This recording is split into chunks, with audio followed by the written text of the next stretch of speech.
অনেকেই আমার কাছে প্রশ্ন করে, ভাই পুরাতন বাইক কেনার আগে কি কি চেক করব, বা আপনার চ্যানেলে এমন কোনো ভিডিও আপলোড করা আছে কিনা যেটা থেকে আমরা আসলে জানতে পারবো যে পুরাতন বাইক কেনার আগে কোন কোন বিষয়গুলো চেক করতে হবে।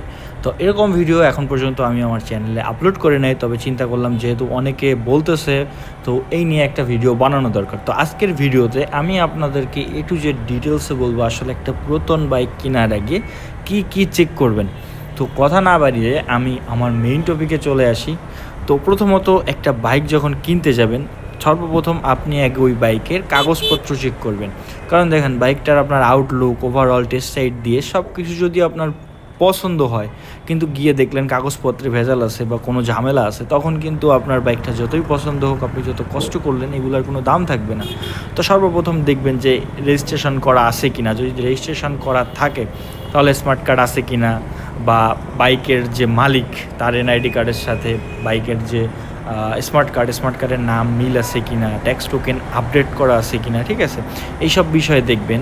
আর সবথেকে বেশি যে বিষয়টার দিকে খেয়াল করবেন সেটা হচ্ছে ইঞ্জিনের যে নম্বর, চেসিসের যে নম্বর, এগুলো আপনার রেজিস্ট্রেশন পেপার, ট্যাক্স টোকেনে থাকবে, এইগুলো মিলাই দেখবেন এগুলো ঠিকঠাক মতো আছে কিনা। কারণ অনেক সময় অনেক রকম উল্টাপাল্টা এই সেকেন্ড হ্যান্ড মার্কেটে হয়, পাঁচ টান্স করা থাকে, অনেক রকম ঝামেলা হয় সেকেন্ড হ্যান্ড বাইকের ক্ষেত্রে। তবে ট্রাস্টেড কোনো যদি আপনি শোরুম থেকে নেন, সেকেন্ড হ্যান্ড শোরুম ট্রাস্টেড, সেক্ষেত্রে এই ধরনের সমস্যা হওয়ার কথা না। যদি আপনি কোনো ইউজারের থেকে ধরেন ফেসবুক মার্কেট প্লেস বা বিক্রয়.com-এ দেখা কারো কাছে দেখতে গেছেন, দেখা গিয়ে কিনছেন, সেক্ষেত্রে এই ধরনের বাটপারি হয়। তো কথা হচ্ছে, যদি কোনো শোরুমের মাধ্যমে কিনেন, পরবর্তীতে এই ধরনের সমস্যা হলে শোরুমকে আপনি ধরতে পারবেন, যেহেতু শোরুমের থেকে কিনতেছেন, ওই আপনার সেল রিসিপ্ট থাকবে। কিন্তু যদি আপনি কোনো ইউজারের থেকে ডাইরেক্ট কিনেন আর এই ধরনের যদি গাড়ি আপনাকে একবার ধরায় দেয়, তাহলে কিন্তু পরবর্তীতে আপনারা এসে চিনবেও না, স্বাভাবিক ব্যাপার যেটা।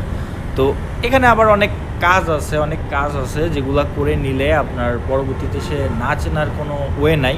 তো যাই হোক, কথা হচ্ছে এই বিষয়গুলো একটু চেক করে নেবেন। আর যদি আপনার বাইকে এই সব কিছু ঠিকঠাক থাকে বা কাগজে কোনো সমস্যা না থাকে, তাহলে আপনি সামনের দিকে আগাতে পারেন। তো সর্বপ্রথম আপনি একটা সেকেন্ড হ্যান্ড বাইক কিনতে গেলে যেটা দেখবেন সেটা হচ্ছে বাইক কত কিলোমিটার চলছে। এখন যদি আপনি মনে করেন অনেক কিলোমিটার চলা, ধরেন অ্যাভারেজে 40,000 থেকে 50,000 কিলোমিটার চলা একটা বাইক নিতে চান সেকেন্ড হ্যান্ড, তাইলে ওই বাইক কেনার পরে আপনার সামনে কিন্তু অনেক কাজ আসবে, বা যে ইউজ করছে সে কিন্তু অনেক রকম কাজ করছে ওই বাইকে।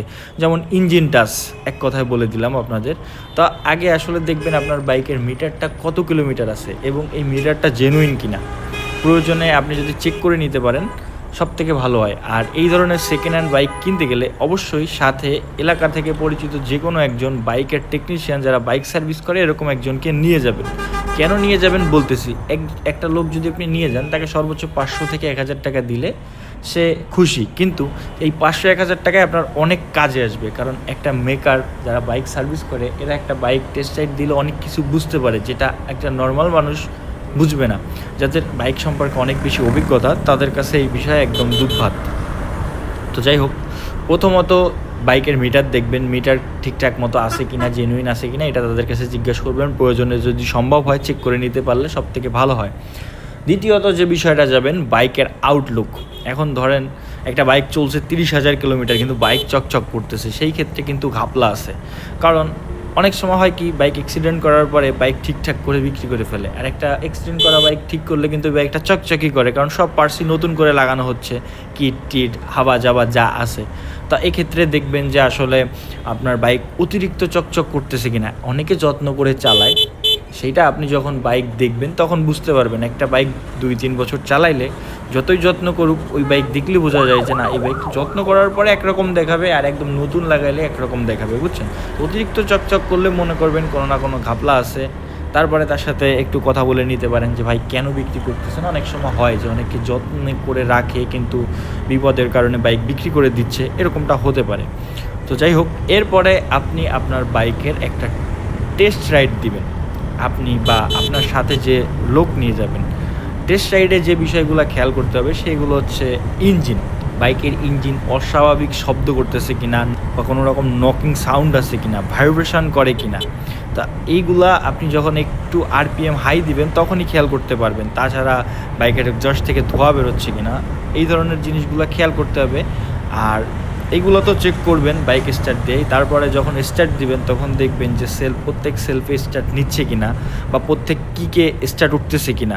অনেক সময় বাইকে অনেক রকম সমস্যার কারণে এক কিকে স্টার্ট উঠে না বা এক সেলফে স্টার্ট উঠে না, ঠিক আছে, ব্যাটারির কারণেও হয়, অন্যান্য কারণেও হয়। তো যাই হোক, আপনার গেল এইগুলো তো চেক করবেন। এরপরে সেটা হচ্ছে গিয়ে আপনার গিয়ার ঠিকঠাক মতো কাজ করতেছে কিনা। মানে আপনি গিয়ার চেঞ্জ করবেন, একটা বাইক যখন টেস্ট রাইড দিবেন তখন 1 থেকে ধরেন 5টা গিয়ার বা 6টা গিয়ার, প্রত্যেকটা গিয়ার ঠিকঠাক মতো কাজ করতেছে কিনা, ক্লাস ঠিকঠাক মতো আছে কিনা। চেইন স্প্রোকেটটা চেক করতে পারেন যখন বাইক শেষ করবেন চালানোর পরে চেইন স্প্রোকেটের যে দাঁতগুলো থাকে এগুলো ঠিকঠাক আছে কিনা নাকি ক্ষয় হয়ে গেছে। তারপরে বাইকের টায়ার কোন কন্ডিশনে আছে, কারণ টায়ারের তো অনেক দাম, আপনারা তো সবাই জানেন টায়ারের অনেক দাম। এখন দাম যেমন তেমন টায়ার কোন কন্ডিশনে আছে এটা হচ্ছে বিষয়। যদি আপনার একেবারে বাজে কন্ডিশনে থাকে তাহলে তো বাইক কেনার পরই আপনার টায়ার চেঞ্জ করতে হবে। যদি বাইকের টায়ার একদম ফ্রেশ থাকে সেক্ষেত্রেও একটা সন্দেহ, কারণ টায়ার চেঞ্জ করার মানে একটা টায়ার তো নর্মালি 20 থেকে 30,000 কিলোমিটার আরামসে চালানো যায়। যেমন আমি আমারটায় প্রায় 14,000-এর মতো চালাইছি, আমার টায়ার এখনও বলতে গেলে খুব ভালো কন্ডিশনে আছে। তো টায়ার চেক করবেন। এরপরে দেখবেন যে বাইকের রিম ঠিকঠাক মতো আছে কিনা, কোথাও বাঁকা ডেন্ট এরকম আছে কিনা। তো এরপরে যখন আপনি বাইক রাইড করবেন তখন দেখবেন যে আপনার বাইকের সামনে পিছনে সাসপেনশন ঠিকঠাক মতো খেলতেছে কিনা, বা আপনার যে হ্যান্ডেল আছে হ্যান্ডেল ঠিকঠাক মতো আছে কিনা। যখন রাইড করবেন তখন প্রয়োজনে একটু হাত ছেড়ে দেখবেন যে বাইকটা একদিকে টানতেছে কিনা। তো এখানে অনেক সময় বাইক অ্যাক্সিডেন্ট হিস্টোরি থাকলে এই ধরনের ঘটনা ঘটে। এরপরে বাইকের ব্রেক দেখবেন। ব্রেক বলতে আপনার ব্রেক প্যাড কী অবস্থায় আছে এটা যেমন তেমন ডিস্ক কী অবস্থায় আছে এটা দেখবেন, যদি ডিস্ক থাকে। আর যদি এবিএস থাকে এবিএস কাজ করতে গেছে কিনা এটাও চেক করবেন, কারণ এটা কিন্তু আপনার যেহেতু সেন্সর সিস্টেম, যদি নষ্ট হয়ে যায় অনেক টাকা খরচ করতে হবে যখন আপনি কিনে আনবেন। তো এগুলো চেক করবেন।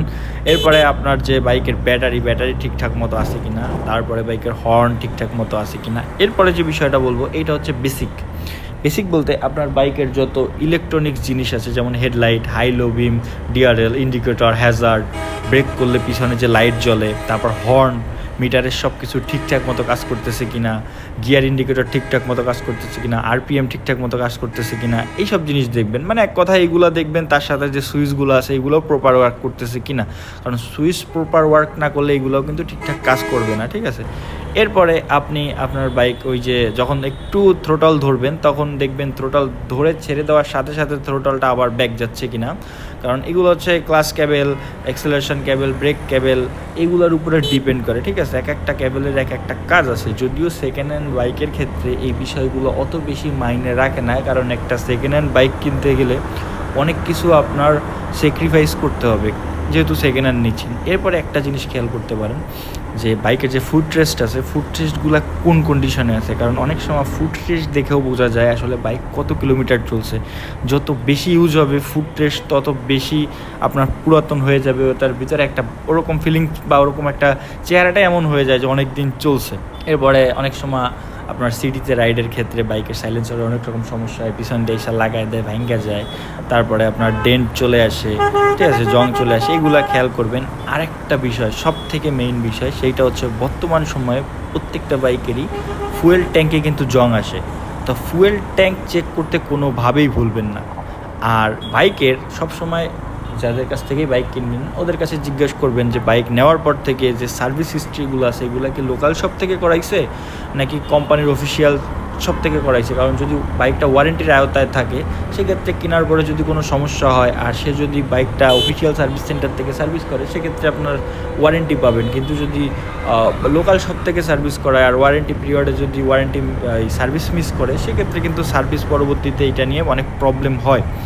তো এরপরে যদি আপনার বাইকে মনে করেন এমন বাইক এমটি নিচ্ছেন বা R15 নিচ্ছেন, G6R নিচ্ছেন, সেক্ষেত্রে বাইকের আপনার যে আপনার এই বাইকগুলো নর্মালি হচ্ছে লিকুইড কুলিং সিস্টেম থাকে। এখন লিকুইড কুলিং সিস্টেম বাইকগুলো আপনার যে কুলেন্ট, ঠিক আছে, কুলেন্ট, তারপর রেডিয়েটর, ফ্যান ঠিকঠাক মতো কাজ করতেছে কিনা এইগুলো একটু চেক করবেন, ঠিক আছে।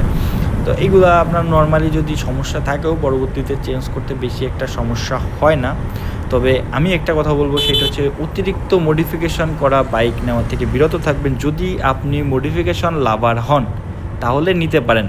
এখন মডিফিকেশান বলতে আপনার আউটলুকে মডিফিকেশান হইলে সেটা সমস্যা নাই, কিন্তু বাইকের এই লাইটিং টাইটিং সেট আপ অনেক কিছু করা থাকলে অনেক সময় তার কাটতে হয়, ভিতর থেকে অনেক কিছু করতে হয়, পরবর্তীতে এই সব বাইকে অনেক রকম সমস্যা ধরা পড়ে।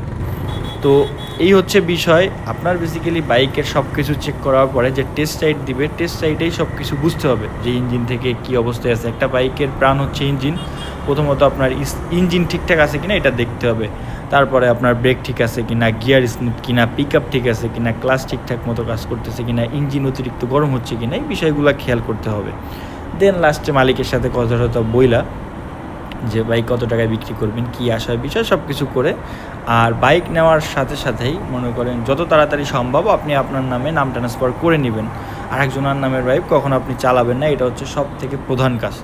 তো এই হচ্ছে আমি যতটুকু জানি। এখন এখানে আমারও কোনো বিষয় মিস যেতে পারে, কারণ আমি যে সব বলছি বা সব জানি এমন না। যদি কোনো কিছু মিস যায় অবশ্যই কমেন্টে জানাবেন, আর যদি এই ভিডিও থেকে আপনারা উপকৃত হন অবশ্যই আমাকে জানাবেন, কারণ আপনাদের ভিডিও বানায় যদি আপনাদেরকে উপকৃত করতে পারি এটা আমার কাছে অনেক বেশি ভালো লাগে। তো এই ছিল আজকের ভিডিও, দেখা হবে পরবর্তী কোনো ভিডিওতে। ততক্ষণ পর্যন্ত সবাই ভালো থাকবেন, সুস্থ থাকবেন, এই নিয়ে শেষ করতেছি আজকের ভিডিও।